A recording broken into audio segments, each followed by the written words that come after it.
Ladies and gentlemen, there's been a major development in this tariff situation.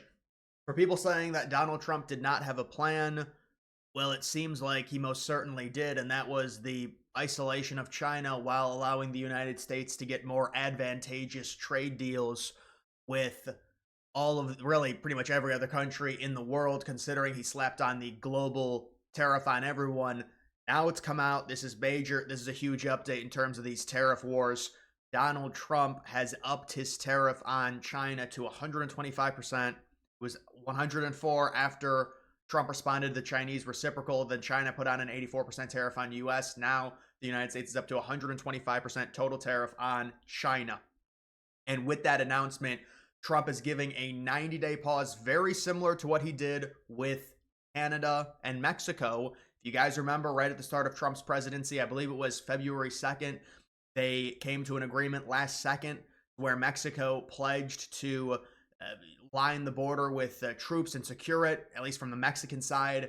And you had Canada also do certain things. That was a little bit confusing in terms of what Trump wanted to do, but they had like a fentanyl czar and all this stuff. The point of it was they capitulated at least to what Trump wanted them to do, and the tariffs were paused. And so now Trump is offering a pause and a substantially lower reciprocal tariff during the period of 10%, which is also effective immediately. And the markets, of course, are going to boom with that announcement, which they've gone up. It is a very short picture thing, but we know the markets, people have been looking at them the past 4 or 5 days. They've been down. So to see some positive momentum in terms of that is a good thing, and it's not surprising considering Trump is a seismic announcement. This is pausing the tariffs. This is pretty much every country. Trump said over 75 countries, as you can see here, have called the United States and talked about negotiating better trade deals. Now, for Trump, people say, well, he doesn't have a plan. Does he actually have one? It does seem like he's trying to isolate China, and this does seem like it's turning into a United States, and Trump wants it to turn into the world against China, but it's the United States against China, and the United States, based off of our leverage with our consumer base, should win out over China. And so a lot of people are wondering, well, this is going to be swung, like Trump possibly didn't know the markets would react as negatively as they did in terms of him putting tariffs on everyone, and that now he's backing down or whatever because it's a negotiation period. It's the same thing they talked about when Trump delayed the tariffs on both Mexico and Canada. What I think is happening is during Trump's first term, he tariffed China, but what China did is they would just send their product to Vietnam or other countries, and those countries would ship it to the United States. They would use other countries as vessels to get around the tariffs that were put into place on the Chinese. So Trump, by tariffing everyone, and that's when they started talking about, oh, they're tariffing islands with no penguins. Well, because they'll use those countries as vessels to get around the actual tariffs placed on those countries. And so I think that's probably why Trump decided to do a blanket full tariff to force the Chinese into submission, and there's no shortcut to where you can ship it to another country and then they ship it to the United States. That's something that needs to be eliminated, and that can be eliminated through negotiations with these countries, or renegotiations if you want to talk about new trade deals with these countries, because we know when it comes to, it was rumored, it's kind of interesting, it was rumored earlier today that the EU was implementing a reciprocal tariff on the United States of 10 to 15%, but now if you read this, it's basically Trump saying everyone's been cooperative and they haven't really tried to retaliate against the United States, which honestly seems wrong, because the EU, again, it said they were going to put a 15, but also they're sending representatives to meet with Trump. So I think, and the EU has said, they've said we want no tariffs on anyone, and that's a lot of people think that's what Trump wants in terms of these other countries outside of China. Now, it's a lot more than just tariffs with these countries. It's also the VATs, which is basically we'll ship our product in, and the importer, the European importer, will pay taxes on that product, which is something very similar to a tariff. It's not the exact same thing, but it's similar. And so it makes our product less desirable because you're paying a tax as the importer when it gets shipped into you. The US, the company doesn't pay that tax. The importer does, just like with a normal tariff. But it is a little bit different because it's a tax on everything. It's not just the imports, but it makes our products less competitive. And there's also overregulation on US products as well that I know Trump wants to eliminate. Also other trade barriers, currency manipulation, as Trump talks about in this Truth Social post. But My guess is the point of this is to just isolate China and force China into submission. And so that's why you're seeing another raise on the tariffs against China to 125%. Trump really wants this win. The left is going to swing this like Trump caved in. He's delaying it. But this was his plan all along. It was to isolate the Chinese and also not give the Chinese an off ramp in terms of being able to use countries as vessels to get around tariffs. It's not going to happen anymore with Trump tariffing everyone, renegotiating these trade deals. You know, when you renegotiate a trade deal with Vietnam, we're not going to allow within the trade deal for you to take on Chinese goods and then ship them to us. That's not going to be permitted. That's why there's going to have to be renegotiations with all these countries. So the point of it is we can swing this, especially considering when the trade deals get renegotiated, they're going to be much better for the United States. On top of that, there's all the domestic economic factors at play. Like with what's going on with the trade war, you are looking at some turmoil within the stock market. You're looking at initial lower inflation, and you're looking at hopefully a forced interest rate cut. So there's a number of ways to look at this, and then you're also talking about the upscaling in domestic production that we hope we see, because whether you make a deal with China or not, there's going to be tariffs that are still in place in China. Trump wants domestic production. It's not all, this huge bluff. If we have an elimination of the deficit with China, there's going to have to be an uptick in domestic production. There's no doubt about it.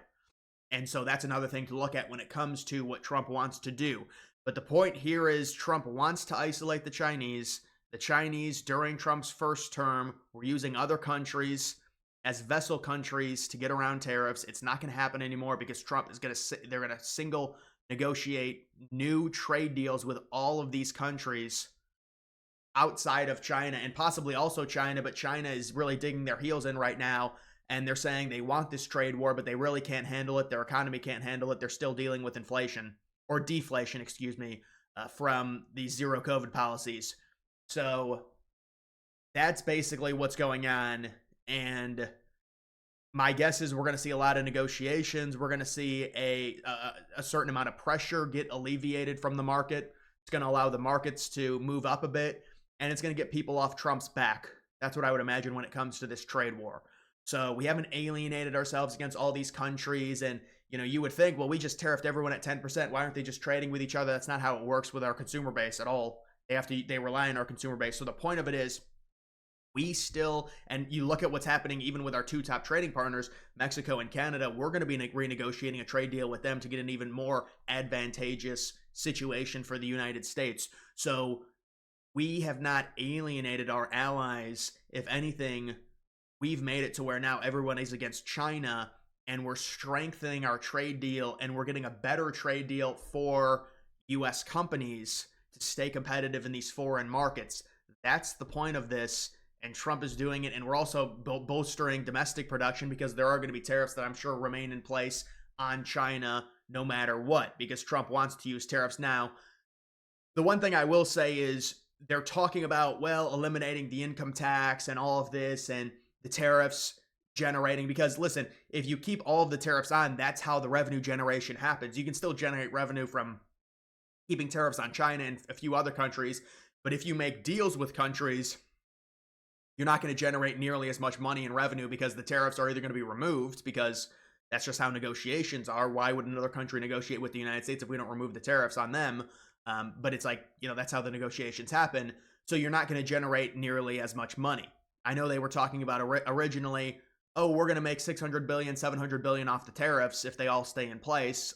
Obviously now it's a bit different because you're tariffing China at a much higher rate, but it's very unlikely you're going to be able to generate anywhere close to that, because Trump is already saying we're going to negotiate with these countries. Presumably, we're going to negotiate to remove the tariffs. Both countries remove trade barriers. So we're not going to generate revenue through tariffs with these countries because we're renegotiating with them to remove the tariffs.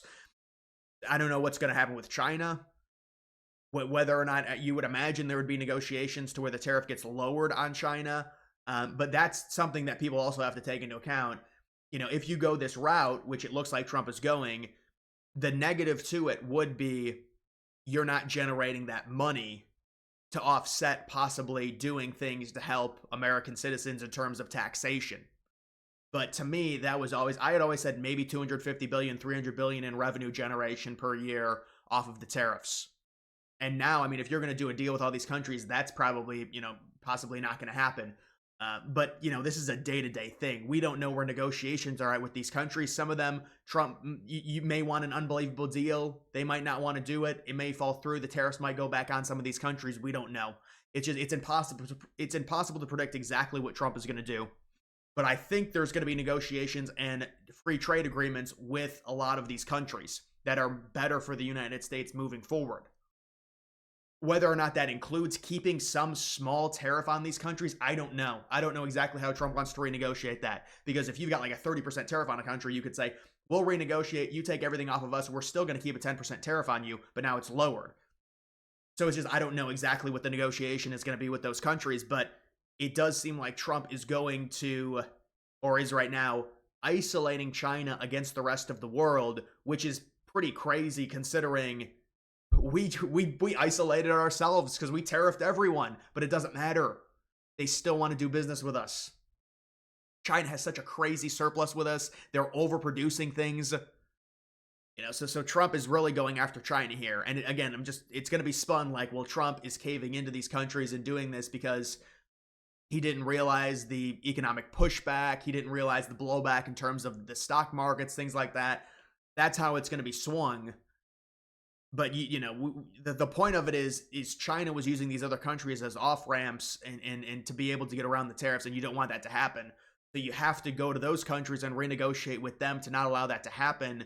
And the immediate way to do that would be to put a tariff on them to force them to come to the negotiating table immediately. So see how it's multifaceted, and that doesn't even talk about all the things that happen in terms of the United States domestic economic state, which require immediate attention, like the refinancing of the $6 trillion or the $9 trillion, whatever it is in 2026, that has to be done at a lower interest rate.